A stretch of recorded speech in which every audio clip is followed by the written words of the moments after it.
profe Morales, hoy 7 porque acuérdense que atrasamos el reloj 1 hora. Y nos da la posibilidad de tener a Noel Alejandro Leal 2 horas con nosotros. Lo lamento, Noel, pero bueno, yo me saqué el gusto. Hablamos 2 horas. Aquí estamos. Noel, quiero sacarme algo que tengo y no me deja en paz. Hay gente que yo pensé que era inteligente y me di cuenta que no. Quiero hablar de lo que pasó en Israel. Hay gente a la que yo admiraba profundamente y esa admiración se fue porque defienden a Hamás. ¿Qué dicen? Mirá cómo Israel está masacrando a la gente en la franja de Gaza y te empiezan a decir todos los 4 o 5 muertos que hubo. Entonces, trato de hacerlos razonar. No te voy a decir que vi todas las imágenes porque no miro. No puedo, es mucho para mí. Con escuchar los testimonios me sobra. Entonces, mi respuesta es, escúchenme, usted está en su casa tranquilo. Para colmo está respetando su fe, porque es Shabbat. Viene un desubicado y los degüella, uno por uno. Y si su mujer está embarazada, le abre la panza y saca al bebé. Y si está usted en una fiesta con sus amigos, los degüellan. Una señorita alemana israelí fue decapitada y pudieron identificarla por un pedazo de hueso del cráneo. Un muchachito llama a su papá feliz porque con sus manos había matado a 10 judíos y se enorgullecía de eso. Israel, antes de atacar, avisa a los palestinos que trabajan en Israel, que cruzan todos los días para trabajar en Israel, para comer con el sueldo que les pagan en Israel. Les avisa para que se vayan. Pero jamás usa al pueblo palestino como escudo. No importa si son mujeres, si son ancianos, si son niños, si son bebés. Cae una bomba sobre un hospital. Israel tiró una bomba. No, era una bomba de ellos. Entonces, yo voy a salir a hacer una marcha diciendo que Israel es genocida, cuando están defendiendo su territorio, cuando no odian al palestino que va a trabajar todos los días, sino que el problema es jamás, pero los líderes no estaban al frente de batalla. Y un caso que escuché en un reportaje que le hicimos a un médico, cuenta de una señora palestina que había tenido un hijo con graves problemas y se atendía en Israel. Y tenía miedo de tener un segundo hijo y que le saliera con la misma malformación. Entonces, ¿qué hacen allí en el hospital? Juntan fondos y con inseminación artificial logran que tenga un embarazo normal. Y el médico le pregunta, ¿qué querés que sea tu hijo cuando sea grande? Y dijo una palabra en su idioma que no la recuerdo, pero es que se inmole. O sea que esta gente israelí le pagó para que pudiese tener un hijo con una inseminación artificial, un hijo sano, y su único deseo es que el hijo se inmolara matando a los que le permitieron que naciera. Sí. Programación, todo lo que quieras, porque esa gente desde que nace le están diciendo que tienen que morir por una buena causa. Cuando el médico le pregunta a esta mujer por qué, ella dijo, porque ustedes aman vivir, nosotros amamos morir. Y estos que salen a levantar las banderas, perdón, pero déjame sacar todo el dolor que tengo encima. Esta gente que sale con banderas a pelear a favor de los palestinos, no es a favor de los palestinos. Están defendiendo a Hamás. El palestino no quiere guerra. El palestino va a trabajar todos los días. Y son carne de cañón de los propios terroristas de Hamás. ¿Cómo se le hace entender al tipo que vive aquí tranquilo, que si está jubilado tiene todos los servicios, porque no puede quejarse, que come todos los días, que tiene su casa, que tiene su vehículo, y sale a decir que Israel es genocida? Perdón, se me escapó, pero bueno, tenía que decir. Y gente que supuestamente es inteligente. A nadie le gusta la guerra, nadie quiere que muera gente. Pero yo no puedo defender a quien entra a mi casa a matarme. Tengo que defenderme. Tú sabes, Jenny, en todo lo que comentaste hay dos puntos por los cuales quiero agarrar para poder empezar. Ahorita tú hacías la diferencia que regularmente mucha gente hace. Una cosa es Hamás y otra cosa los palestinos. Pero al mismo tiempo citaste el asunto de esta señora, que esta señora no es Hamás. No. Esta señora es de esos palestinos que van a trabajar a Israel y que reciben un beneficio directo de Israel, pero lo que quiere es que su hijo se inmole en nombre de Alá en el odio hacia el judío. Por eso es que muchas veces cuando hacemos esa separación, no solo palestinos es Hamás sale de algún lado. Entonces, eso es un punto muy importante a entender. El otro es entender la palabra guerra. Guerra y lo que significa. Y pasar el asunto de que todo el mundo odia la guerra, ¿no? La guerra tiene muchísimos amigos, muchísimos intereses, muchísimas finalidades, muchísimos objetivos, y son realidades que hay que enfrentarla también dentro de la óptica directa del que está protagonizando la acción y trazarla a la óptica personal, que pasa si a mí me toca. Y entonces allí eso ayuda muchísimo a entender lo que sucede en una guerra. Ahora, para poder manejar este tipo de comportamientos de la gente que va a fortalecer a Hamás, primero tenemos que colocar los pendejos. Los pendejos son muchos. Los pendejos son mayoría, son muchísimos, y el pendejo se siente identificado con las causas nobles, y entonces la causa noble es los palestinos, y por lo tanto se suma a toda una estructura que sí está bien definida. Ahora, vamos a las definiciones. Tenemos la primera, que es el antisemitismo general. El antisemitismo, porque pero no terminan de entender ni siquiera que no puedes utilizar solo el antisemitismo para decir odio a los judíos, porque esto es una lengua, lo que reconocemos como semitismo es la lengua semita, y de ahí nacieron toditas, las musulmanas, las hebreas, todas las árabes, perdón, eso toditas vienen de la misma raíz. Entonces, sacamos la parte antisemita y ya identificamos la parte del antijudaísmo. El antijudaísmo existe, sí, existe desde tiempos inmemoriales. Es más, tiempos antes de Cristo. Eso es importante también entenderlo. Entonces, eso existía. Simplemente agarra la Biblia, da cuenta de lo que vivió Moisés, de lo que vivió su gente, de la esclavitud en Egipto, y entiendes perfectamente todo ese cuento. Es decir, es previo. Y mucho posterior llegamos a lo que es el antisionismo, ¿okay?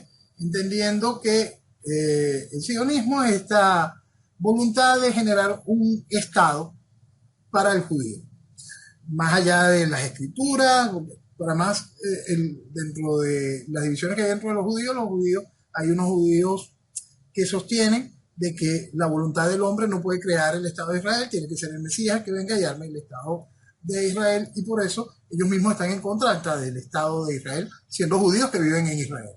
Eso es realmente interesante. Pero, entonces, en el mundo existe el proceso del antisionismo. Empezar a explicar cómo fue la formación del Estado de Israel moderno, explicar qué fue el primer ataque en cuanto Inglaterra dijo que ya no podían hacerse cargo de la zona, y entender que en ese mismo momento los países árabes se volcaron contra la naciente nación de Israel y empezó ese mismo día la guerra, en el mismo momento en que Israel declara su independencia. Es decir, todo eso está allí desde siempre. Y pretender que eso se puede desmontar es mentira, simplemente no se puede desmontar, porque hay que entender que son voluntades que están marcadas por procesos no solo ideológicos, sino procesos que van cargados de su fe. Entonces, cuando tú tomas el caso que mencionabas de esta señora, tienes que entender, tiene el mundo que entender, que sí, la señora no pertenece a Hamas, pero la señora es musulmana que se guía por su fe, y que en su fe hay un imán que le dice que el mayor tesoro que puede dar una madre es un mártir por el Islam. Entonces eso está como una constante. Entonces esa constante forma parte del tic-tac que va alimentando el odio hacia el judío. Entonces eso no va a haber cambio. Hay cualquier cantidad de gente que se desmonta ese cassette, que se desmonta esa memoria, y puede ir avanzando y logran generar espacios de interconexión. Sí, por supuesto, como cualquier cosa, hay cualquier cantidad de gente que logra generar esos espacios de interconexión, que se carga, se deslastra de dogmas y toma un camino de convivencia. Pero los otros están allí, tienen los dogmas y tienen las bombas. Entonces eso es siempre muy importante entenderlo. Lo mismo sucede en el país cuando tú te enfrentas hacia el comunista promedio. Cada uno en su país frente a un proceso que busca la destrucción del país. Está el comunista carnívoro, que lo que quiere es imponer su doctrina, que está allí. Después tiene el bojote de socialistas de izquierda vegetariana, que sostienen que lo que él dice no es tan malo, pero no hay que llegar para allá, lo que podemos ir haciendo esto. Lo que van es asfaltando el camino. Lo mismo sucede del otro lado, pero en una versión que explota. Y eso es una realidad que hay que entenderla, es muy difícil de comprenderla. Vamos a tomar ya ahora el espacio de lo que significa guerra y comprender que podemos abrir muchísimo la visión y pasar a tocar cosas que son realmente incómodas cuando de verdad abrimos la visión. ¿Qué pasa si terminamos de entender que Occidente está en un conflicto? ¿Qué pasa si dejamos de ver el proceso de Israel y la Franja de Gaza y Hamas, sino terminamos de entender que Occidente está en peligro? ¿Qué pasa si comprendemos que la voluntad musulmana, ellos tienen el mandato de someter al infiel? Y el infiel no son los judíos, somos todos los demás. Todos. ¿Qué pasa cuando el musulmán tiene en su cabeza, de una vez, que ellos recuerdan el Andalus? Es decir, que hay que volver a Europa. ¿Qué pasa cuando no queremos entender aquella maravilla que nos dejó Huntington con respecto al choque de civilizaciones, que es una fotografía de una realidad que cualquiera que no quiere mentirse está allí? Es clara, no necesitaba ni siquiera que Huntington hiciera el libro. ¿Por qué? Porque si en algún momento se dedicaron a oír las palabras de un mulá, de un imán, si en algún momento entendieron lo que profesaba el mismo Ayatollah Khomeini, y todos los demás lo han repetido, que el Estado de Israel no puede existir, simplemente que tiene que ser barrido. Eso no es que ellos busquen esa solución de dos estados, un país, dos estados, y cualquier cantidad de cosas que se quieran colocar. Las pudieses hacer, la pudiese hacer, y te apuesto que hay muchos judíos que están totalmente de acuerdo de que esa es la realidad, de que hay que buscar, hay que salir de los territorios ocupados y hay que dar todo el espacio que necesitan los palestinos y que ellos deben de tener su estado, pero eso no es real, simplemente no es real. Y hay una gran parte de esa misma estructura de Israel, que se puede calificar como la más sionista de todas, que entiende que eso no es real, que esa vida es imposible, que eso simplemente es una fantasía. Es terrible, porque eso es lo que es la realidad de la guerra y el mundo. Son situaciones realmente imposibles de manejar de forma real, sino que tienes que empezar a trazar las líneas divisorias para poder mantener a los que siempre serán enemigos en los espacios donde no ataquen a su enemigo. Y eso es muy difícil de comprender, porque todos queremos creer que hay una evolución. Por supuesto, la gran mayoría de los católicos, hasta los católicos ortodoxos, es decir, los cristianos en general, tuvimos nuestra evolución, porque si nos signamos de frente con el Antiguo Testamento, podemos enfrentar a muchas de esas realidades, no tan crueles como las que nos muestra el Corán, pero sí a muchas de esas realidades, simplemente que nosotros ya tuvimos una evolución. Aquella evolución no se va a dar, simplemente no se dará, continuará igual. Y aquella evolución ha tomado cada vez más poder, y aquella visión ha tomado cada vez más poder y se ha acercado a estructuras político-ideológicas que también odian a Occidente. Por eso volvemos a tomar lo que yo explicaba en el 98. Para el caso de Venezuela, Venezuela entraba en un proceso revolucionario neocomunista fundamentalista. Pero cuando lo abrimos completo entendemos que es un proceso global. Porque Venezuela simplemente era la caja chica necesaria en ese momento para la factura iberoamericana. Pero el proceso es global. Cuando queremos comprender lo que hace el oso ruso con el dragón chino, con el sable iraní, y entendemos el proceso de penetración hacia Europa, y entendemos el proceso de movimientos económicos en países pro-musulmanes, en el África, que se han lanzado una nueva protesta anticolonialismo, son realidades que simplemente hay que sumarlas y darnos cuenta para poderlas comprender. Eso existe y está allí. Entonces, si dejamos de ver el problema Israel, Franja de Gaza, y empezamos a entenderlo como Occidente está en peligro, quizás nos ayude mucho a comprender muchas actitudes que toma Israel frente a su enemigo y por qué no son comprendidas por el resto de la sociedad global. ¿Por qué la sociedad global se suma de manera directa a algo que saben que está mal? Porque sí, está mal que venga Israel y bombardee zonas civiles, sí, está muy mal. Y que en esas zonas civiles maten un gentío y la gran mayoría son niños, sí, es terrible, esa es la verdad. Es una guerra. Es verdad y es terrible.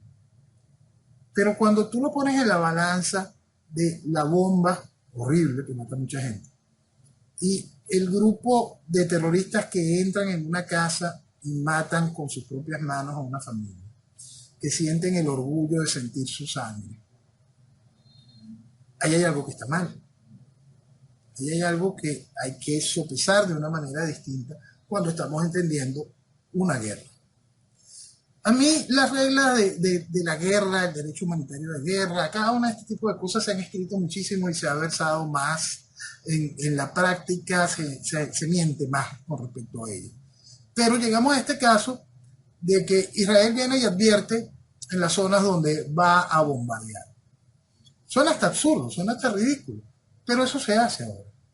Porque estamos mintiéndonos sobre la realidad de lo terrible que es una guerra. Porque si comprendemos realmente la dimensión de lo que significa un bombardeo, una guerra, es realmente hasta necio pensar qué bueno que el tipo mande unos volantes diciendo voy a bombardear allí. Porque entonces la sociedad está esperando el volante para irse. No es una sociedad que está entendiendo que tu país está siendo sometido, que tu zona está siendo sometida a un proceso de guerra. Y que si tú quieres evitar la guerra, deberías entender cuáles son los motivos para la misma. Y si resulta que los otros palestinos como tú, pero que están en el otro lado, en el lado de Cisjordania, no están llevando bombardeos. El problema es Hamas. Si el problema es Hamas, ¿por qué no los estoy entregando? Porque no hay una unidad de palestinos que va a cortarle la cabeza no a los judíos, sino a los líderes de Hamas para evitar que les bombardeen su casa. Lo cierto es que eso pudiese ser parte de una trama muy especial y se vería algo bien. Mira, los palestinos quieren salir de Hamas. Pero del otro lado, la decisión ya está tomada. Del otro lado, entienden que no pueden seguir durmiendo con el enemigo. Y eso es una cosa realmente difícil de comprender y hay que entenderla primero dentro del proceso. Es Occidente lo que está en peligro. Banalizar el hecho de que es Occidente lo que está en peligro simplemente porque queremos reducirlo a Hamas es no entender que Hamas, igual que Hezbollah, igual que los rebeldes que están en Yemen, son alimentados por el ala chiita persa de Irán y son financiados por el ala sunita de Qatar. Entonces todo eso nosotros tenemos que terminar de comprenderlo para más o menos entender cómo es posible este tipo de situaciones. Cómo hay gente tan sin alma que de repente los tipos de Hamas que entraron a matar en Israel estaban usando armas que fueron destinadas a la guerra de Ucrania. ¿Cómo es que esas armas llegaron allá? Son 200 preguntas que nosotros tenemos que hacer. ¿Cómo es posible que fue la Unión Europea la que donó unos parapentes hace un tiempo para Palestina? ¿Cómo se entiende ese tipo de realidad? Son cosas realmente complicadas. Por supuesto que antes del ataque había información de inteligencia y es evidente que Israel no actuó a la velocidad. Ese mismo día del ataque yo puse temprano, porque la lógica te dice el mejor sistema de inteligencia del mundo, el segundo mejor ejército del mundo, ¿cómo está sucediendo esto? Porque si lo pensamos simplemente así, no lo pensamos como política, no lo pensamos dentro de un marco de realidades, no entendemos el fondo. Y por eso yo coloqué un tuit. Cuando mañana se pregunten qué pasó, simplemente se llama dejar hacer para poder pasar. Hay una decisión tomada y lo que se estaba esperando es que el otro jugador diese el primer paso. Eso es una realidad y hay que entenderla dentro de lo que significa la guerra. Los llamados a alto al fuego son válidos, son importantes realizarlos. Sí, es fundamental realizarlos y no parar de realizarlos. ¿Van a ser tomados en cuenta? No. ¿Van a seguir siendo censurados por los Estados Unidos? Sí. Esa es realidad política. Y eso tiene que ver que porque el comportamiento sionista va y mata a palestinos. No, es simplemente el entendimiento de una ABC que se hace grande cuando entiende Occidente está en peligro. Entonces, puedes poner un freno, puedes hacerte sentir como para lo que no es Occidente, empieza a pensar de nuevo su jugada. Sí, y eso es lo que se está haciendo. Y por eso los bombardeos seguirán. Por eso la penetración del ejército israelí en la zona de Gaza seguirá. Y por eso están buscando simplemente vaciar la zona de palestinos. ¿Eso puede entrar dentro de la idea de que es un genocidio? Sí. Pero nadie le está parando al genocidio que se ejecutó ahorita en Nagorno-Karabaj. ¿Por qué? Porque Azerbaiyán es la que tiene petróleo y Europa necesita petróleo porque le cerraron el tubo a los rusos. ¿Petróleo otra vez? Sí. Y refríen en la franja de Gaza, en la zona de costa, hay petróleo. Sí, también. Y cuando venimos y saltamos el continente, llegamos a Venezuela y encontramos que en las costas que tenemos en nuestra fachada atlántica, en la cual Guyana quiere apoderarse, toda esta discusión actual con respecto al diferéndum es porque en el 2015 ExxonMobil encontró lo que todos sabíamos que había, petróleo. Y entonces es muy bueno entender que hablamos de limpieza étnica, hablamos de guerra con toda esa tranquilidad y en el fondo está el petróleo. Entonces cuando se analizan las cosas de lo que tiene que ver con el problema que tenemos con Guyana, por favor entiendan las realidades del mundo y entiendan, Occidente está en peligro. Y el mundo está con una serie siempre hablamos de los termómetros que hay que tener en el Cáucaso, que hay que tener en el Medio Oriente, que hay que tener en los Balcanes. El asunto es que los termómetros se van disparando por todos lados. Esta semana fueron trasladados 2 destructores a costas cercanas a Taiwán, uno canadiense y uno norteamericano. Entonces nosotros tenemos que terminar de entender que el problema no es solo lo que está pasando en la franja de Gaza e Israel y dejarlo de mirar como un problema de pobrecito los palestinos que están sometidos por Hamas y el Estado sionista está haciendo daño. Lamentablemente tenemos que empezar a ver todo eso en una fórmula muy grande, en todo lo que está sucediendo a nivel global, entender cómo están cada uno de esos termómetros y comprender que Occidente está en peligro.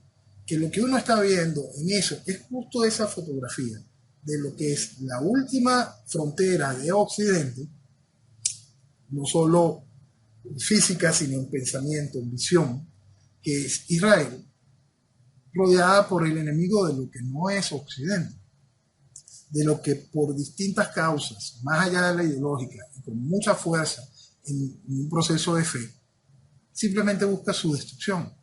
Y no van a quedarse satisfechos con la destrucción. Eso es importante entenderlo. Si mañana existiese la posibilidad de destruir el Estado de Israel, recordad Granada, frase de Osama Bin Laden, recordad el Andalus, porque hacia allá irán. Y hay que entender aquella otra frase de un imán, creo que también la dijo Gaddafi en su momento: Occidente no será conquistado por las armas, sino por el vientre de nuestras mujeres.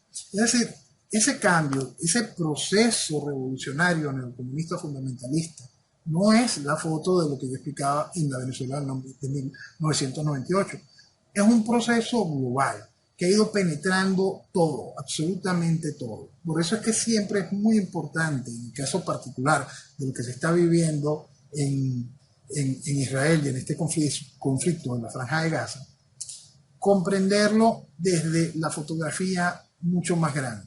Mientras más occidentales terminen de entender ese problema desde la fotografía grande, menos verás lo que tú decías, de esa gente que creías inteligente y que hoy apoyan indirectamente a Hamas. ¿Por qué? Porque simplemente no están entendiendo las razones históricas de por qué suceden estas cosas y las razones y visiones futuras que tiene lo que no es Occidente.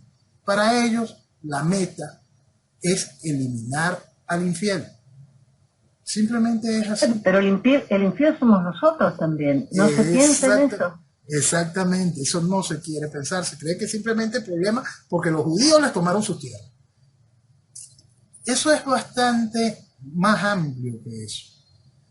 Miren, hay un punto que es muy importante comprender. Cuando se habla del gran campo de concentración que es la Franja de Gaza, sí, es terrible. Los israelíes montaron un muro. Y los israelíes son los que le mandan la electricidad, porque Gaza no produce su electricidad. Y los israelíes son los que les mandan el agua, pero porque Gaza no tiene cómo tratar el agua. Si recibe tantos miles y miles de millones, porque eso no se ha avanzado. Pero que ese gran campo de concentración que está allí, que Israel les puso este muro para que ellos no fuesen hacia Israel, el asunto es que Gaza también tiene frontera con Egipto.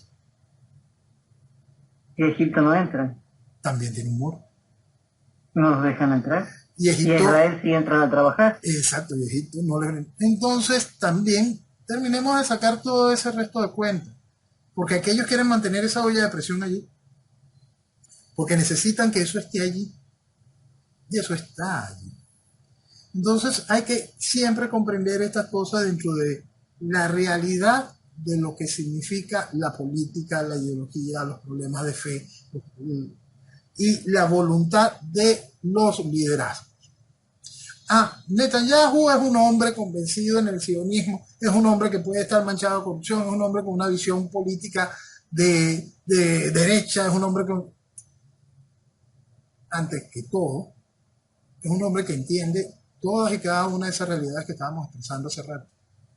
Y junto con él, mucha gente en Israel lo entiende. ¿Y qué pasa si esa mucha gente en Israel que entiende cada una de esas realidades son una minoría? ¿Por qué? Porque la gran mayoría es buenista. La gran mayoría cree que es posible la conciliación, que vamos a arreglar, que vamos hasta dividir Jerusalén, que vamos a hacer cada una de estas cosas maravillosas para poder convivir en un mundo feliz. Así como la gente que cree que Maduro pierde por elecciones. Son mayoría en mi país. Igualito allá. Igualito en mi país hay una minoría que entiende la realidad. Igualito allá. Entonces son realidades que tenemos que entender, comprender, para poder analizar estos espacios. Y en el caso particular, repito, de lo que se vive en Israel y en la Franja de Gaza, es comprender que tan solo es una de esas fotografías donde nos dice Occidente está en peligro. Ahora, Bolivia rompe relaciones con Irán. Colombia llama al embajador a consulta. Bolivia es el proyecto más exitoso del régimen iraní en América Latina. Obviamente van a condenar a Israel. Bueno, en el caso particular de Bolivia, ya Evo había roto relaciones con Israel. Debemos recordar que Chávez maldijo el Estado de Israel. Imagínate hasta donde nosotros hemos permitido que llegue este desastre. Nosotros como venezolanos, porque Chávez está allí por culpa de los venezolanos. Eso es importante entenderlo. Todos los que han ido vistiendo democracia este proceso son colaboradores directos de esa realidad. Entonces, en esos mismos tiempos, por supuesto, Evo rompió relaciones con Israel. Cuando Bolivia tuvo una oportunidad y decidieron jugar a la democracia, la presidenta Áñez restableció las relaciones con Israel. Y ahora surge la oportunidad de volver a romper las relaciones por el opositor de Evo, que viene del partido de Evo, que fue ministro de Evo y va a competir electoralmente contra Evo en las próximas elecciones para ser de Evo presidente. Bueno, siguiendo las órdenes de Evo, por supuesto se vuelven a romper las relaciones con Israel, que Evo simplemente está obedeciendo lo que en algún momento Irán les mandó. Si nosotros comprendemos que el proceso revolucionario neocomunista fundamentalista que en Venezuela tomó el poder en 1998 forma parte y tiene su acción latinoamericana en la estructura del Foro de Sao Paulo, y comprendemos que Evo es un producto del Foro de Sao Paulo, que Boric es un producto del Foro de Sao Paulo, que Petro es un producto del Foro de Sao Paulo, por supuesto podremos ver esa misma fotografía. Con más intensidad, más carnívoro como lo puede hacer el gobierno de Bolivia, con más tacto como todavía lo tiene que hacer el gobierno de Colombia o el gobierno de Chile. Sí, pero el fondo es el mismo. Lo que quisieran hacer es decir exactamente lo que dijo Chávez, pero todavía no pueden. Entonces se escudan un poquitico todo esto. Brasil se queda un poquito más calmado. Sí, vale, porque hasta Lula lo operaron en el Monte Sinaí. En un hospital judío. Entonces, hasta eso lo tienen que manejar con cuidado. Lo cierto de todo esto es que cuando nosotros no queremos ver cada una de este tipo de acciones dentro de un marco ideológico, no podemos analizarlo y creemos que son retrecheras de malcriados. Tenemos que entender que esto tiene una lógica. Hay un proceso que los va amarrando, que los va obligando a tomar una serie de decisiones y una serie de posiciones. Y cada una de esas entran dentro de esa gran guerra multidimensional contra Occidente, donde en el caso particular de lo que está viviendo Latinoamérica, tenemos el enemigo interno en gobiernos. Ahora, Colombia retira embajador. Honduras retira embajador. Bolivia directamente ya rompió relaciones. ¿Qué espera esta gente? ¿Qué espera esta gente? Esta gente se va a escudar en el imposible. Volvemos a restablecer relaciones si Israel detiene el alto fuego y empieza a hacerle casitas a los musulmanes con jardines y con todas sus comodidades. Entonces ahí vendrá la oportunidad del restablecimiento de las relaciones y cada uno este tipo de cosas. Ellos quieren que sus voces se tornen globales y empezar a discutir con otros países que no toman ese mismo tipo de decisiones de por qué no estás. Mira, pobrecitos los palestinos, los judíos tienen todo el poder y los están aplastando. Y entonces le exigen a los demás que tomen ese tipo de posiciones, que sean buenistas. Y eso es muy importante entenderlo enfrentando la realidad de cada uno de los países. Vamos a volver a poner un ejemplo. Ya pusimos el ejemplo del bobocitorismo, que cree que puede haber algún tipo de salida electoral, pero vamos a pasarnos un momento a lo que se vive en los Estados Unidos y el proceso de la frontera abierta que ha generado este caos. Desde el principio hay gente que dice no, por supuesto que no. Desde el principio hay locos extremistas que llegan al punto de que América es blanca y no hay para más nadie. Por supuesto que los hay. Después hay una gran parte de la sociedad que dice lo que yo no quiero es que llegue gente mala, porque este país fue construido por inmigrantes. Lo que yo no quiero es que entre gente mala. Yo creo que lo prudente es que en las fronteras tiene que haber un trabajo para poder tener una inmigración que sea productiva para el país, que no vaya a convertirse en una carga y que cumpla con los requerimientos y las necesidades que tiene nuestra nación. Y esa es un gran porcentaje del país. Pero los buenistas hacen ruido. Pero los buenistas tienen más acceso a los medios comunicacionales. Los buenistas permitieron el desastre. Y esto que vive la sociedad hoy en los Estados Unidos, estos conflictos en la ciudad de Santuario, esta cantidad de procesos que para más hay que entender que allí también se coló gente que hasta con pasaporte venezolano puede estar vinculada a esas estructuras radicales del Medio Oriente. ¿Qué pasó? ¿Qué pasa si se despierta la parte oscura de eso? ¿Cómo quedan los buenistas? ¿Cómo queda el que exigía orden en la frontera? Entonces lo primero que se hace en cada un tipo de cosas es examinar qué clase de pendejadas está pensando el buenista y enfrentarlo a la realidad. El enemigo existe. Las guerras tienen motivos, razones, oportunidades. Son espantosas, pero son una realidad que nos acompaña desde tiempos inmemoriales. Nosotros como sociedad tenemos que terminar de comprender lo difícil que es el mundo. Para poderlo comprender, para poder evitar problemas futuros, para poder analizar y evitar los errores en el tipo de decisiones, primero siempre hay que verlo desde el punto de vista ideológico, de qué motiva la acción. Si no entendemos el punto de vista ideológico, si nosotros no comprendemos qué es lo que mueve a un imán para decir lo que dice con respecto a Israel, qué es lo que mueve al sionismo desde el concepto propio de su nacimiento, la historia religiosa, el proceso ideológico completo. Si nosotros no comprendemos qué fue lo que es la zona que se denomina Palestina, si alguna vez hubo o no hubo un Estado palestino, no lo hubo nunca. Si no entendemos que hasta hace nada eso era un territorio controlado por los británicos y que antes era controlado por el Imperio Otomano, y si así nos remolcamos y nos remolcamos y tenemos que llegar a Herodes el Grande para poder encontrar el reino de Israel y encontrar... Nosotros tenemos que entender mucho de esas realidades para poder hacer una mínima aproximación al problema y comprender que ese problema simplemente no tendrá solución. La solución, que no es tal, viene a un proceso de técnicamente armisticios, a eso que se estaba avanzando con los acuerdos de Abraham, aquello que hoy está muerto. Y ese armisticio tiene que tener sus formas, tiene que tener sus muros, tiene que tener sus controles y entender qué discurso se puede alimentar, qué discurso no se debe alimentar y se debe censurar.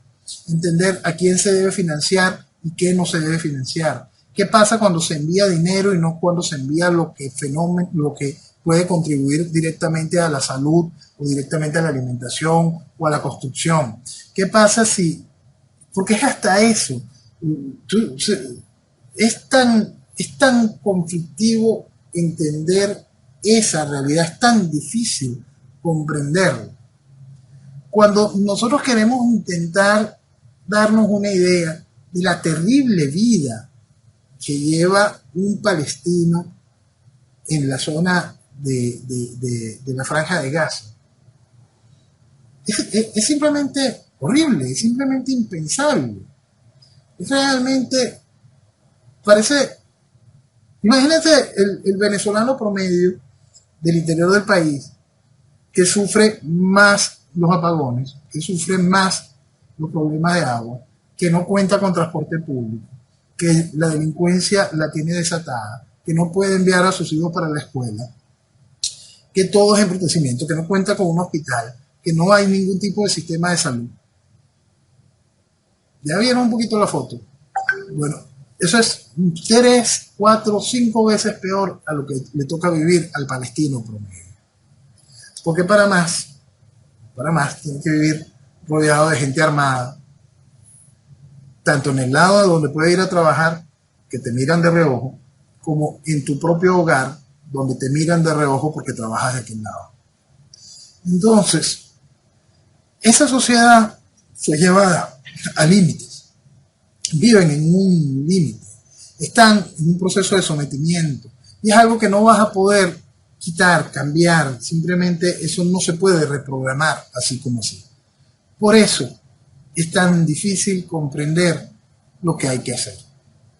Por eso cuando uno habla de hacer lo correcto en Venezuela, que es simplemente el hecho de fuerza que traiga la tiranía y imponga la dictadura, allá será hacer lo correcto lo que pretende hacer la cúpula sionista de simplemente vaciar la franja de Gaza. Tienen que llegar a ese extremo. Es viable hacerlo. Puede sacar a 2 millones de personas del territorio. Son cosas realmente impensables. Pero, ¿qué pasa si no se hace? ¿Hasta dónde va a poder seguir avanzando el financiamiento a estructuras como Hamas? ¿Qué va a pasar con Hezbollah cuando le suelten la cuerda? ¿Qué va a pasar si, tal como ya vimos, por más que suene a chiste, Yemen le declara la guerra a Israel? El asunto es cómo se maneja eso. ¿Qué pasa? Bueno, el líder de Hezbollah elogió los ataques y amenaza con una guerra más amplia. Exacto, por eso cuando Irán decida soltar a Hamas, porque ya soltaron a Yemen, más allá de los rebeldes, soltaron a Yemen como Estado. Dale, declara la guerra. Porque hay que entender que estos son simplemente proxies de Irán. Entonces, ese asunto se complica y se complica cada vez mucho, mucho más. Hay que dejar de verlo como, ay, bombardeó un hospital, ay, él le sacó los hijos de la barriga al otro. Y hay que empezar a entenderlo. Es parte de la guerra multidimensional que vive Occidente y que lo que nos estamos jugando es el futuro en libertad. Bueno, pero tenemos al gran Pancho. Claro, salió a decir que hay que hacer 2 estados y que frenen la guerra. Y eso lo dijo Israel. El mandato de la Liga de las Naciones de aquel entonces y de la ONU planteaba eso, esos 2 estados. Eso no soluciona nada. No soluciona nada porque no atiende a la realidad. No atiende al hecho de que va a haber un imán que va a volver a levantar el odio antijudío. Y que va a conseguir los mártires suficientes para que eso siga funcionando una y otra vez y cada vez que quieran, cada vez que necesiten, cada vez que busquen o victimizarse o nuclear un esfuerzo contra Israel. Eso no va a cambiar y eso es así desde el principio. Es un proceso eterno. Más allá de que el sionismo se escapó y tomó zonas que no estaban delimitadas y cualquier cantidad de cosas de esas. Sí, eso es verdad. Pero muchas de esas cosas fueron por reacción. Volvamos al punto inicial. El día en que declaraste independencia comenzó la guerra. Y no fue una guerra que la comenzó Israel en ese momento. Israel estaba mejor preparada y ganó la guerra contra 6 naciones. Sí, esa es una realidad. Entonces, todo ese tipo de realidades hay que comprenderlas dentro de ese concepto. ¿Qué es una guerra? ¿Cuáles son los motivos de esa guerra? ¿Cuáles son los soportes ideológicos de esa guerra? ¿Cuál es el historial de los contrincantes? ¿Cuáles son los problemas internos de cada uno de los contrincantes? ¿Cuál es el objetivo final de cada uno de los contrincantes?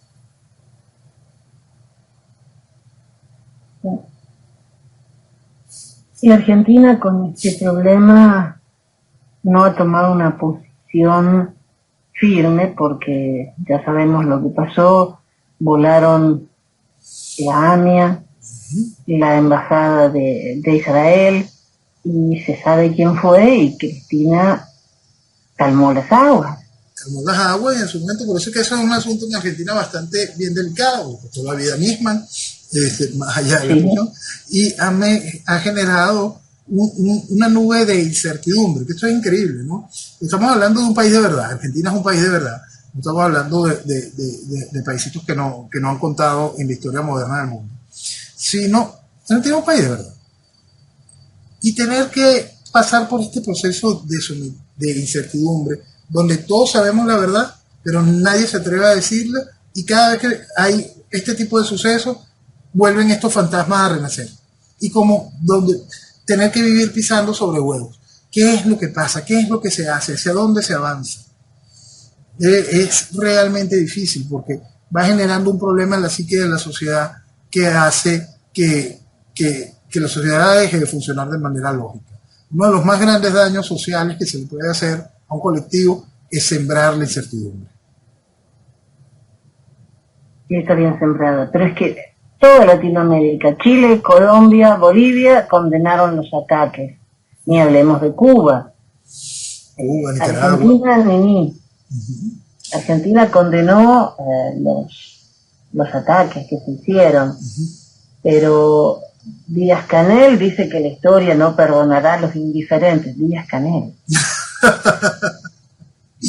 Lástima que no está Fidel, porque un discurso de Fidel en este tono sería realmente maravilloso. No. Y tener que oír al resto diciéndole a Fidel, si Fidel tiene la razón, sería realmente maravilloso para decir más gente despierta. Lo cierto Ecuador es que también, Ecuador condena el bombardeo israelí.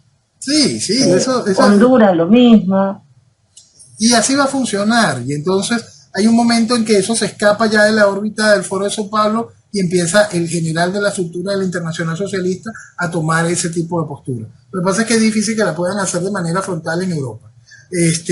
Pero igualito, lo que ha hecho España es impresionante. Han dicho distintos voceros del gobierno de España, es realmente grave. Y qué bueno que llegamos a España, porque es importante entenderlo dentro del concepto del peligro global de lo que está sucediendo, porque vamos a mirar un momento España. Como comentamos, en el 98, en el 2008, no, 2018, estos años ya, en el 2018, cuando se hizo el voto de censura contra Rajoy, cuando Sánchez hizo el voto de censura contra Rajoy y logró quitar a Rajoy del poder, explicamos que Sánchez, para poder hacer este tipo de cosas, necesitaba unirse con la gente que odia a España como unidad territorial, como reino. Tenía que unirse a todos los separatistas y a la estructura de Podemos para hacerle muchísimo daño a España. Sánchez lo logró y esa unión se consolidó y fue avanzando. Ahora estamos a punto de que Sánchez pueda investirse nuevamente como presidente, aún no habiendo ganado las elecciones. Lo logra hacer a través de estos procesos de gobierno Frankenstein, que son alianza y alianza y alianza con todo lo peor de España, que obtuvo votos, con gente que quiere separar, desmembrar a España, que obtuvo votos y que busca continuar en su plan para destruir a España, tal como lo decíamos en el programa del 2018. En este avanzar y en esta oportunidad, para que Sánchez pueda conseguir la investidura, contener todos los votos del Parlamento para poder llegar a la presidencia, tiene que generar un proceso de amnistía, que tal como las inhabilitaciones en Venezuela no es algo que esté soportado en la Constitución, pero ahí vamos. Y esta amnistía es para quienes de manera formal agilizaron un proceso para fracturar a España, para quitarle Cataluña a España, declararse independiente y seguir su camino. Y el asunto es que está a punto de conseguir, está a punto de tramitar este tipo de cosas. Y es bueno que la gente termine de entender las realidades políticas de la irresponsabilidad de apoyar procesos Frankenstein, la irresponsabilidad de apoyar procesos socialistas, y el que se termine de comprender hasta qué punto se piden cosas que por la sociedad no serían aceptadas. La Constitución española obliga al rey de España a firmar lo que le presenta el gobierno. Simplemente un acto protocolar, el rey de España está obligado a firmar lo que le presenta el gobierno. Sánchez, por supuesto, le va a presentar al rey de España una ley de amnistía. ¿Por qué? Porque si la ley no se aprueba, Sánchez no contará con los votos para la investidura. Entonces, Sánchez no le importa, no tiene, es más, está ahí para destruir España. Entonces, por eso no tiene ningún tipo de miramiento en venir a conceder las cosas más absurdas a estos partidos que quieren destruir España. Él no tiene ningún inconveniente con eso, porque esa es su labor. Y le llevará esa ley al rey. ¿El rey tiene algún tipo de alternativa a firmar la ley? No. Dentro del marco de la Constitución, el ley no puede. El rey debió haber llamado a la población a que exigiera nuevas elecciones. ¿De verdad eso sería aceptado? ¿De verdad no conseguirían todo un núcleo comunicacional para censurar al monarca, quien se cree el déspota? Estamos en el siglo XXI, ¿por qué él emite ese tipo de opiniones sobre la política cuando no está en el marco de la Constitución? Por eso es que la gente debería de enfrentar la realidad y las fantasías, la irresponsabilidad de votar por socialistas que de manera declarada habían dicho que no tenían inconveniente con asociarse con lo peor de España. Es terrible para Iberoamérica lo que le viene a España y hay que comprenderlo dentro de esa guerra multidimensional hacia Occidente, porque lo que mueve de verdad a cada uno de estos procesos separatistas es dinero que viene de Medio Oriente, dinero disfrazado dentro de apoyo publicitario a equipos de fútbol. Vean las camisitas. Uh-huh. Entonces entenderán de dónde viene. Es el mismo país que está financiando Hamas. Sí, es el mismo país que está financiando Hamas. ¿Qué creen? ¿Que el juego es nada más las armas? No, es una guerra multidimensional contra Occidente. Es una guerra que ataca al colectivo. Es una guerra por el Andalus, es una guerra contra el dólar, es una guerra para la imposición de un sistema de crédito social. Es un proceso donde se impone un trabajo que ha ido conquistando los espacios. Es un trabajo donde se fue debilitando naciones. Todas esas realidades están en ese marco. Y volvemos a lo que queremos ponerle la lupa. Ver el proceso de Israel y el conflicto que hay en Gaza, tan solo como esa oportunidad de verlo en microscopio de lo que es la guerra multidimensional contra Occidente. Y eso no se toma conciencia. Está lejos, le pasa a los otros. Yo no soy judía, a mí no me va a pasar. Pero no es así. No queremos tomar conciencia frente a realidades que son históricas, realidades que son constantes, realidades que avanzan con sopotoscientas mentiras y cosas que uno no debería aceptar, pero que son realidades que están allí. Por supuesto que Israel es un estado nuclear. Claro que Israel es un estado nuclear. Negarlo sería ridículo. Pero Israel va a agarrar y va a lanzar una bomba nuclear en Gaza. No. Entonces, hay que entender las realidades. Hay que comprender qué objetivos buscan. ¿Por qué fue ese dejar pasar para poder hacer? ¿Y hasta dónde llega ese hacer? ¿Por qué lo hicieron? ¿Por qué se esperó este momento? ¿Cómo fue que esta oportunidad que impulsa China de este acuerdo entre Irán y Arabia Saudita pone en orden el problema chií, suní, que es histórico, que es desde el nacimiento del Islam? Entonces, si nosotros queremos terminar de comprender ese festival de realidades, lo importante de todo esto es comprender que no tiene solución. Simplemente no tiene solución. Puede haber armisticio, puede haber muros muy grandes, fronteras, revisiones, pero comunión no se llega. No, de ninguna manera.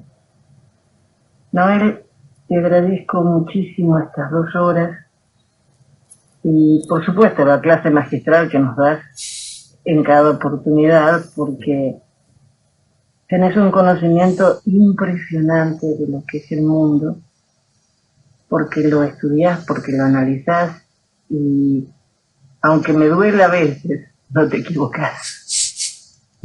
Así que te agradezco el tiempo que nos das y te convoco para la próxima semana ya con el horario normal. Vamos a tener 6 horas. Acuérdense de cambiar el reloj.